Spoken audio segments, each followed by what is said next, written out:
مساء الخير عليكم. معاكم هنا ابو الريش. مين مش بيحتار هناكل ايه النهارده هعمل وصفه غدا سريعه جدا. هعمل الخضار مع الفراخ في حله واحده، مش هتاخد تلت ساعه. ان شاء الله الوصفه هتعجبكم.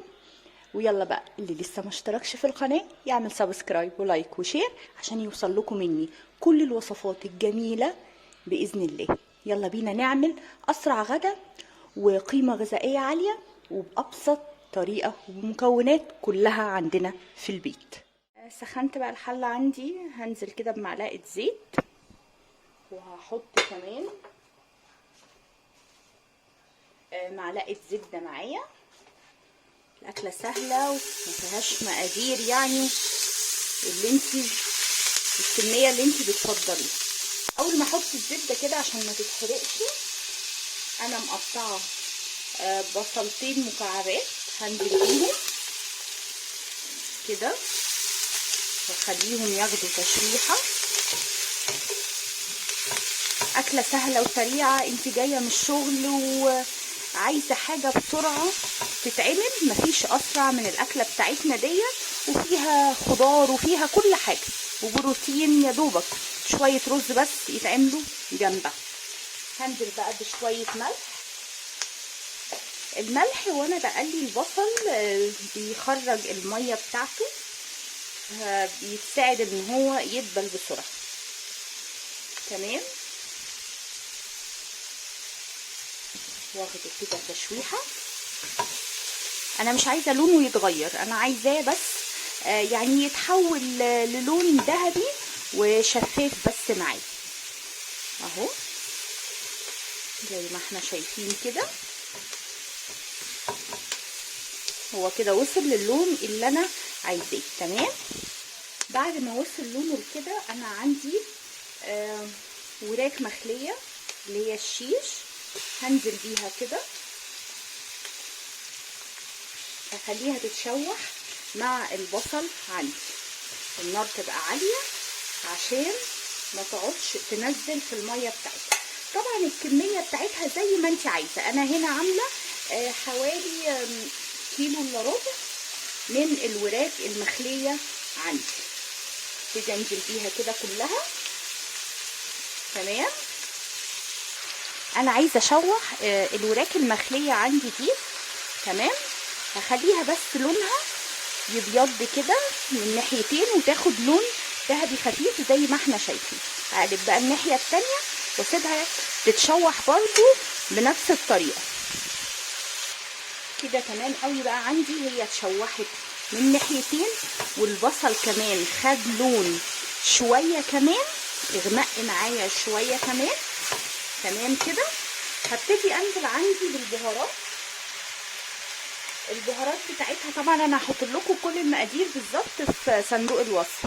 فلفل اسود، كزبره، بهارات، كركم، توم بودره، كمون، قرفه. انزل كده واشوحها معايا. طبعا كده الفراخ هتاخد من البهارات اللي عندي الطعم من اول الاكل. احنا بنغلط قوي لما بنحط البهارات كلها في الاخر. انا ممكن اقسم البهارات عندي جزء في الاول عشان الاكل ياخد من طعم البهارات، وجزء اخليه في الاخر. الاكله بتاعتنا دي لا، احنا هنحط كل البهارات عندنا من الاول. وابتدي انزل بالملح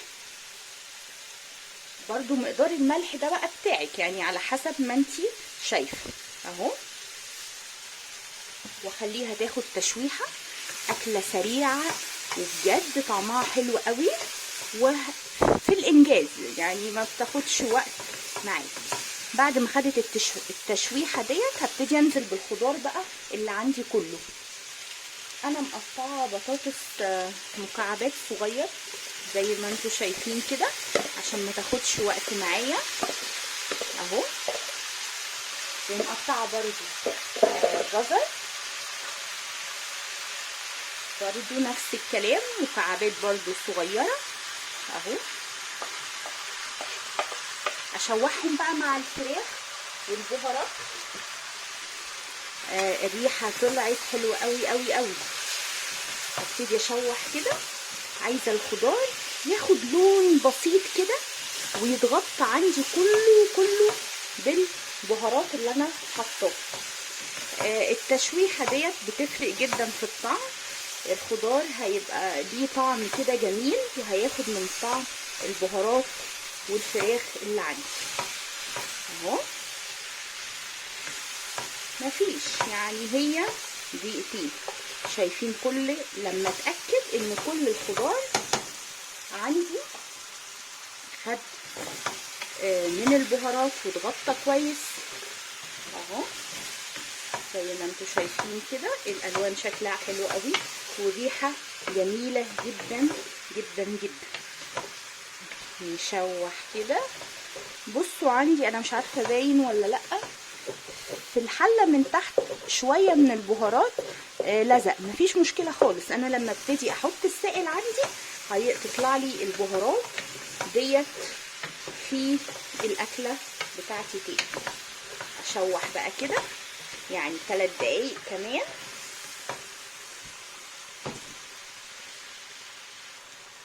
بعد بقى ما شوحت كده هنزل يعني بكوبايه ميه مغليه اهو. هغطيها بقى يعني واسيبها من تلت لنص ساعه، وان شاء الله تكون جهزت عندي.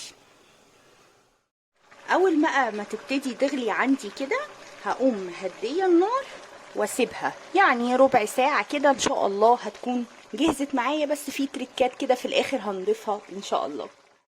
كده بالظبط بعد 10 دقايق الحاجه عندي استوت اهي. بصوا البطاطس، الفراخ، كله بقى تمام كده عندي. اخر حاجه بقى هحطها معايا ايه؟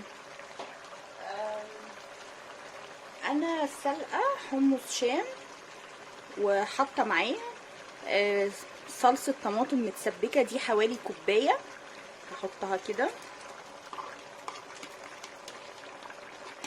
بيفرق قوي في الطعم، وبصراحه قيمه غذائيه برضو جميله جدا.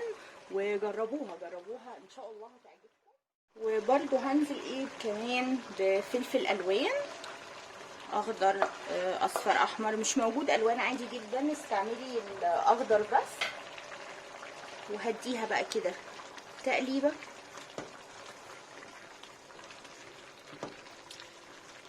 ويبقى احنا كده خلصنا غدا سريع ما خدش معايا تلت ساعه. التحضير كله كان على البوتاجاز، يا دوبك بس قطعت شويه الخضار اللي انا حطيته. وانا طبعا بعمل كده بكون حاطه على العين التانية بتاعه البوتاجاز عندي الرز اللي انا هقدمه معاه.